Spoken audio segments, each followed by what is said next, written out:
அனைவருக்கும் அன்பான வணக்கம். இன்றைய தினம் நம்ம என்ன சொல்லி தரப்போகிறோம் அப்படின்னு பார்த்தீங்கன்னா, ஒரு கத்தி வச்சு உங்களை குத்தும்போது எந்த மாதிரியெல்லாம் நம்ம தடுக்கலாம், எந்த மாதிரியெல்லாம் நம்ம அடிக்கலாம் அப்படின்னு காட்டப்போகிறோம். பாருங்கள், இப்போ யாராவது நம்ம கத்தியில் குத்துறாங்க, எந்த மாதிரி குத்துறாங்க அப்படின்னா இந்த மாதிரி நெஞ்சில் குத்துறாங்க. சரியா? இந்த மாதிரி குத்தும்போது நாம் எப்படி தடுக்கணும் அப்படின்னு நான் சொல்லுவேன். முதல்ல தடுக்கிறது சொல்லுங்கள், தடுக்கிற நுணுக்கம். சரிங்களா? இப்போ குத்துறாங்க, இப்போ நம்ம எப்படி திரும்பணும் அப்படின்னு பார்த்தீங்கன்னா, குத்தும்போது நம்ம வலது கால எடுத்து பின்னாடி, சரிங்களா, பின்னாடி வச்சு வலது கையில தடை பண்ணி பிடிக்கும். பாரு, சரியா? இது ஒரு வகையான தடை. அடுத்தது எந்த மாதிரி தடை பண்றோம் அப்படின்னு பார்த்தீங்கன்னா, இப்போ பாருங்க, இப்போ என்ன பண்றோம் அப்படின்னா, இடது கால எடுத்து பின்னாடி வச்சு இடது கையில தடை பண்ணுறோம். சரியா? இது இரண்டாவது வகையான தடை. முதல் தடை எப்படின்னு பார்த்தீங்கன்னா எப்படி தடை, சரியா? இரண்டாவது தடை அப்படின்னு பார்த்தீங்கன்னா இப்படி தடை. சரியா? இப்போ முதல் தடையில நம்ம எப்படி பிடி போடலாம் அப்படின்னு. முதல் தடை அப்படி பாருங்க, பிடிச்சாச்சா? பிடிச்சோடனே இடிச்சாரு.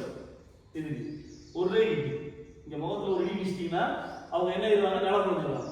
அதுக்கப்புறம் இந்த கையை அப்படி கீழே கொடுத்து நம்முடைய வலது கை மேல வச்சு அப்படி பிடியும் போட்டாச்சு, ஆளையும் கீழே வீழ்த்தியாச்சு. இதோட பாருங்க சேர்ந்து இப்போ குத்தும் போது அப்படி தடுத்தோம்னா பிடிச்சிருக்கீங்க. இப்போ இடிக்கும் போது நம்ம பிடிப்போம், அதனால இந்த காலை அட்ஜஸ்ட் பண்ணி பக்கத்துல ஒரு இடி இடிச்சோடனே நம்முடைய இடதுகை இங்க கொடுக்கும், இடதுகை இங்க கொடுத்து பிடிச்சு வலதுகை மேல பிடிச்சு அப்படி அடிச்சு வச்சுங்க, அப்படி பறந்துடும், ஆளும் கீழே விடுவோம். இரண்டாவது வகையான தடை. அந்த தடைக்கு எப்படி பிடி போடுறது? இரண்டாவது வகையான தடை பாருங்க, இப்படி போய் பிடிச்சோம் இல்லையா, பிடிச்சுக்கிட்டு இப்போ அதே போல இடிச்சுட்டு இந்த கை இப்படி கொடுக்கும்.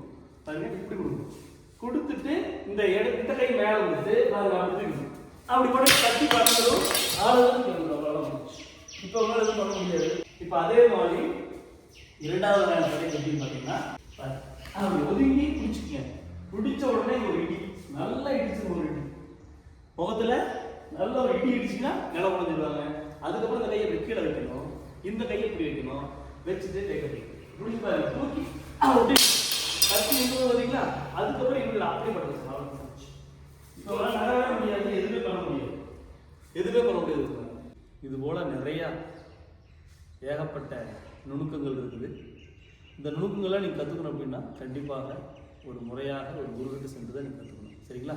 நல்லது, மகிழ்ச்சி. மேலும் ஒரு நல்ல காரணம் சந்திக்கிறேன். நன்றி, வணக்கம்.